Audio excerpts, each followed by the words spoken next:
Washington DC hari ini membara, tapi bukan karena politik biasa. Gedung Kongres Amerika Serikat, tempat paling serius di planet ini, mendadak menjadi pusat dari sebuah drama kosmik. Sesuatu yang selama 80 tahun terakhir hanya dianggap bahan tertawaan, bahan konspirasi topi aluminium, kini dibahas di bawah sumpah.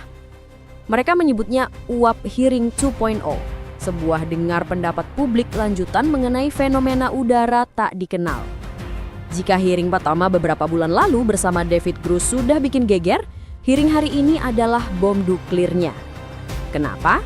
Karena Kongres tidak hanya memanggil analis, mereka menghadirkan seorang whistleblower baru, seorang mantan pejabat tinggi Pentagon, level intelijen, yang namanya dirahasiakan demi keamanan, tampil di depan panel DPR AS.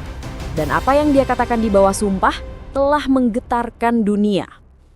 Pria ini dengan wajah serius dan suara tenang bersaksi bahwa pemerintah Amerika Serikat secara spesifik sebuah faksi rahasia di dalam Pentagon telah dan sedang menyembunyikan bukti fisik dari intelijen non-manusia. Dia tidak bilang alien, dia menggunakan istilah yang lebih hati-hati dan lebih mengerikan, non-human intelligence.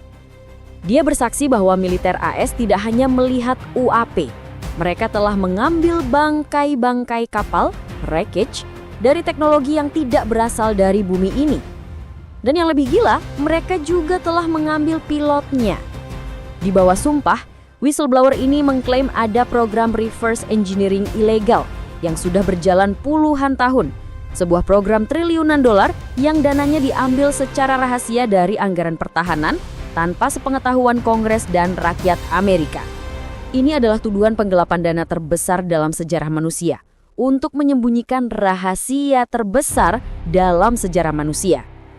Dan seolah kesaksian di bawah sumpah itu belum cukup, sebuah kebocoran terjadi bersamaan dengan hearing ini.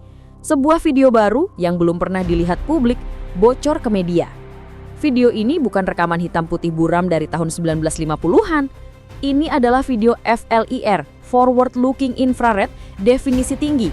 Diduga direkam dari kokpit jet tempur FA-18 Super Hornet yang beroperasi di dekat sebuah kapal induk Angkatan Laut AS. Video itu menunjukkan sebuah objek aneh, berbentuk, entahlah, bukan piringan, bukan tic-tac, sesuatu yang morph atau berubah bentuk. Objek itu melayang-layang di atas permukaan laut. Terdengar suara pilot di rekaman itu. Apa itu? Lihat itu! Lalu objek itu bergerak. Dalam sepersekian detik dari posisi diam, objek itu melesat ke atas dengan kecepatan yang diperkirakan oleh analis mencapai 20.000 mil per jam. Lurus ke atas, menembus atmosfer, tanpa suara sonic boom, tanpa semburan knalpot, tanpa sayap. Sebuah manuver yang mustahil, sebuah akselerasi yang akan membunuh pilot manusia manapun di dalamnya. Inilah bukti baru yang dilemparkan ke publik tepat saat whistleblower di Kongres itu sedang bersaksi. Koneksinya jelas. Teknologi yang terekam di video itu adalah teknologi yang sama dengan yang sedang mereka sembunyikan di hanggar-hanggar rahasia di Area 51 atau pangkalan bawah tanah lainnya. Anggota Kongres yang hadir di hearing itu dari Partai Republik maupun Demokrat menunjukkan ekspresi yang sama. Marah. Marah mereka bukan hanya karena fakta bahwa kita tidak sendirian. Marah mereka adalah karena mereka sebagai wakil rakyat telah dibohongi selama puluhan tahun. Seorang anggota Kongres bertanya kepada whistleblower itu, "Jadi Anda mengatakan ada pemerintah bayangan di dalam pemerintahan kami yang beroperasi tanpa pengawasan menggunakan uang pajak kami untuk menyembunyikan teknologi non-manusia?"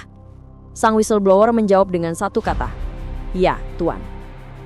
Guncangan melanda ruang sidang. Ini bukan lagi soal alien, ini adalah krisis konstitusional. Pentagon tentu saja langsung merilis bantahan standar mereka.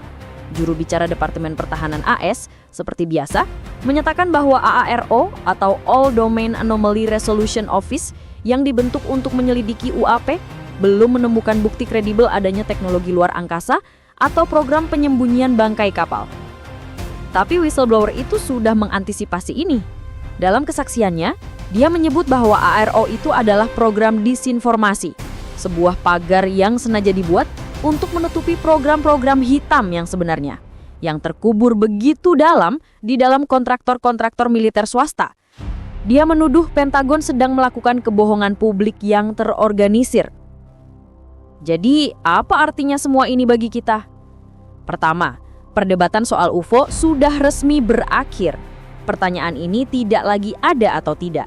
Pertanyaannya sekarang adalah, sudah berapa lama mereka di sini dan apa yang mereka inginkan? Fenomena ini telah beralih dari domain sci-fi dan konspirasi menjadi domain keamanan nasional, sains, dan politik global. Kedua, jika kesaksian ini benar, kita sedang berada di ambang revolusi teknologi terbesar dalam sejarah. Jika militer AS berhasil membongkar atau membangun ulang cara kerja mesin-mesin itu, kita bicara soal energi yang bersih dan tak terbatas. Anti-gravitasi kah? Fusi Kiding kah? Ini adalah teknologi yang bisa mengakhiri krisis iklim, kemiskinan, dan perang. Lalu, kenapa disembunyikan? Disinilah letak argumen whistleblower itu. Karena ketakutan. Ketakutan akan runtuhnya tatanan ekonomi global yang berbasis minyak fosil. Ketakutan akan kepanikan massal. Dan yang paling utama, ketakutan kehilangan dominasi militer.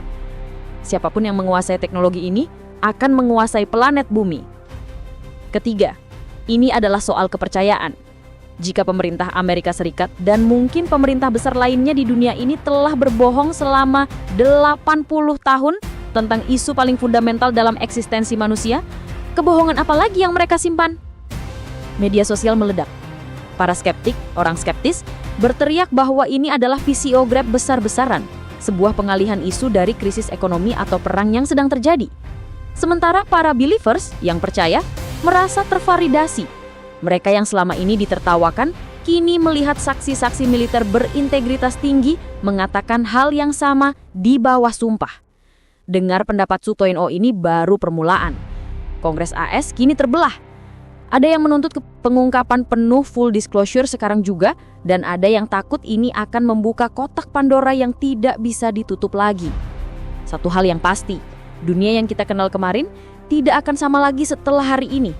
Kita secara resmi diberitahu oleh orang-orang yang mempertaruhkan hidup dan karir mereka bahwa kita tidak sendirian di alam semesta ini. Dan sepertinya pemerintah kita sudah tahu itu sejak lama.